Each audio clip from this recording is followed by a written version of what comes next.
بسم اللہ الرحمن الرحیم۔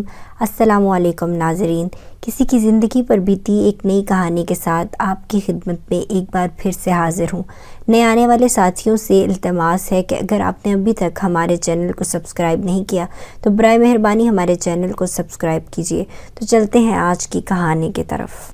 ہم 4 بہنیں تھیں، سبھی گوری چٹی اور خوبصورت، ایک میں ہی ساملی تھی۔ تبھی امی ہر آئے گئے سے کہتی، تمام چندے ماہتاب ہیں، جانے یہ کس پر چلی گئی ہے۔ یہ فکرہ تیر کی طرح میرے دل پہ لگتا تھا، آنکھوں میں آنسو آ جاتے، یوں میں احساس کمتری کا شکار ہو گئی۔ امی کو میری فکر تھی، جب بھی وہ مجھ سے رشتے کا ذکر کرتی میں جواب دیتی، آپ ہر آئے گئے سے کہتی ہیں کہ میں سانولی ہوں، جبکہ آج کل کی مائیں اپنے بیٹوں کے لیے چاند سی بہو ڈھونڈتی ہیں۔ میرا مکھڑا چاند سا نہیں ہے، پھر رشتہ کہاں سے آئے گا؟ جب دونوں بڑی بہنوں کی شادی ہو گئی تو میری باری آ گئی۔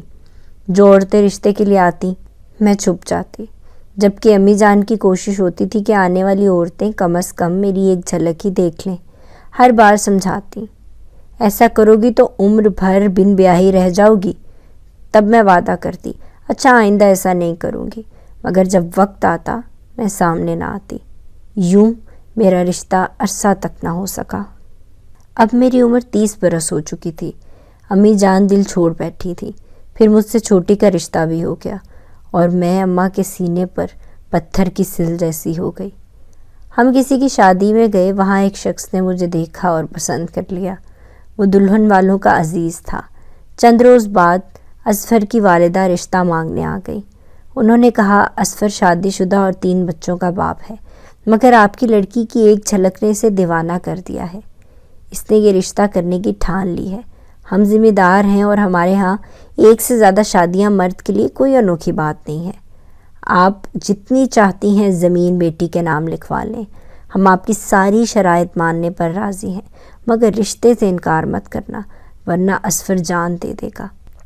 امی اس خاتون کی باتیں سن کر دہل گئی۔ امی بولی، ایک شادی شدہ اور 2 بچوں کے باپ سے اپنی بن بیاہی بیٹی کو سوتن بنانے کا مجھے شوق نہیں، لیکن اس خاتون پر کچھ اثر نہ ہوا اور وہ دستور اصرار کرتی رہی۔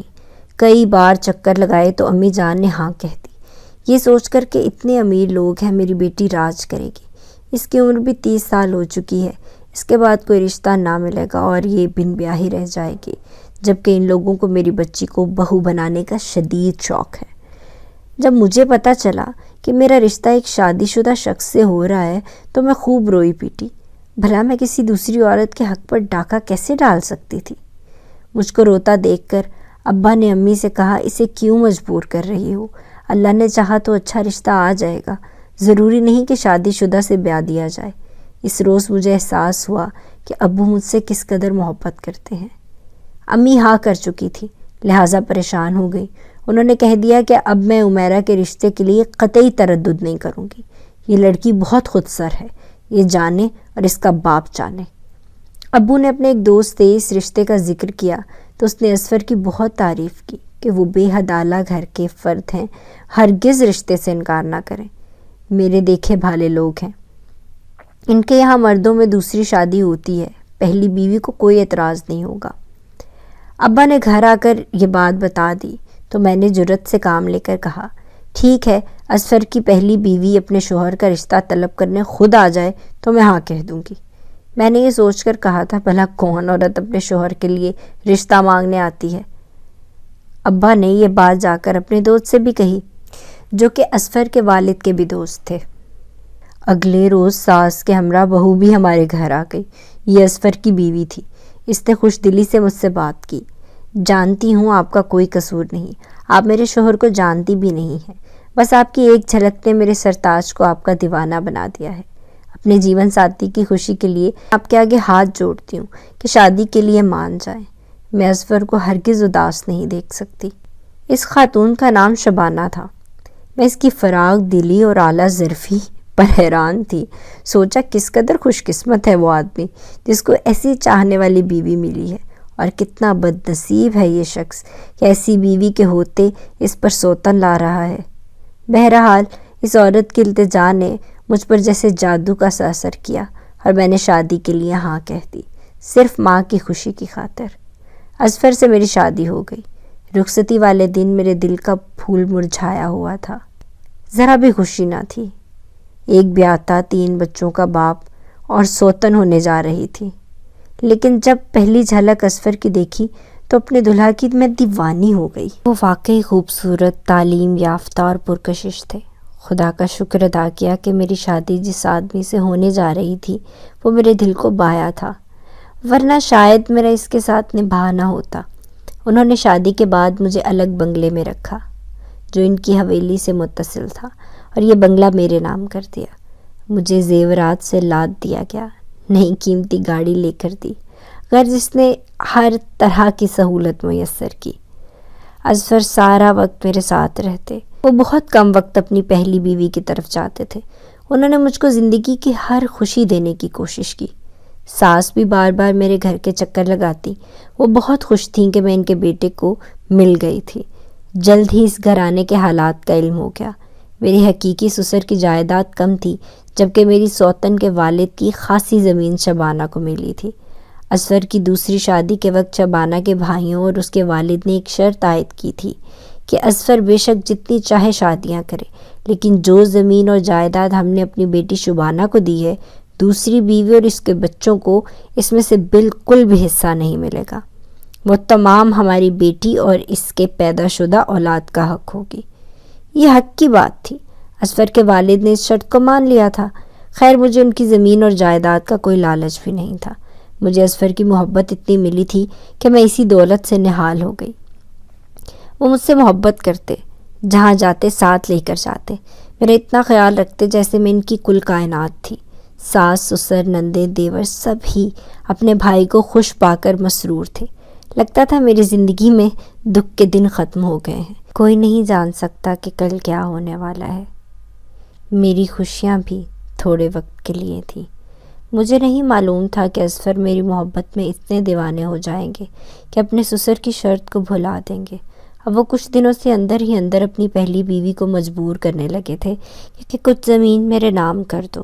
وہ اس زمین کو فروخت کر کے مجھے سوئٹزرلینڈ کی سیر کی غرض سے لے جانا چاہتے تھے۔ پہلی بیوی نے ان کی خواہش کو ٹھکرا دیا تو وہ اس سے خفا رہنے لگے۔ شبانہ شوہر کو ناراض نہیں دیکھ سکتی تھی، لیکن اپنے والد اور بھائیوں کی اجازت کے بغیر زمین خاوند کے نام بھی نہیں کر سکتی تھی، اور نہ اصفر کی خوشی کے لیے فروخت کر سکتی تھی۔ جب مسئلے کا کوئی حل اس کی سمجھ میں نہیں آیا تو اس نے اپنی والدہ سے تذکرہ کیا کہ اصفر اس طرح مجھے مجبور کر رہے ہیں، تو آپ ہی بتائیے میں کیا کروں۔ اس کی ماں نے اپنے شوہر کو بتا دیا کہ دوسری بیوی کو عیش کرانے کی خاطر ہمارا داماد ہماری بیٹی سے زبردستی زمین لکھوانا چاہتا ہے تاکہ وہ اسے بیچ کر پیسے حاصل کرے اور بیرون ملک ہنی مون منانے چلا جائے۔ اس حقیقت کو جان کر شبانہ کے والد نے بیٹوں سے مشورہ کیا تو وہ طیش میں آ گئے۔ انہوں نے باپ کو تو تسلی دی، خود اندر ہی اندر اصفر کے خلاف سازش میں مصروف ہو گئے۔ دراصل وہ شبانہ کو سرے سے 1 انچ زمین دینا نہیں چاہتے تھے، لیکن باپ نے اپنی زندگی میں بیٹی کا حصہ اس کے نام کر دیا تھا تاکہ شبانہ کی اپنے سسرال میں وقت رہے۔ ایک روز اصفر نے مجھ سے کہا کہ آج شام مجھے زمین کے معاملات دیکھنے جانا ہے، کل وہاں قیام کروں گا اور پرسوں لوٹ آؤں گا، مجھے امی کے یہاں چھوڑتے جائیے۔ میں نے کہا جب آپ آ جائیں گے تو میں بھی آ جاؤں گی۔ وہ زمین پر چلے گئے اور میں میکے آ گئی۔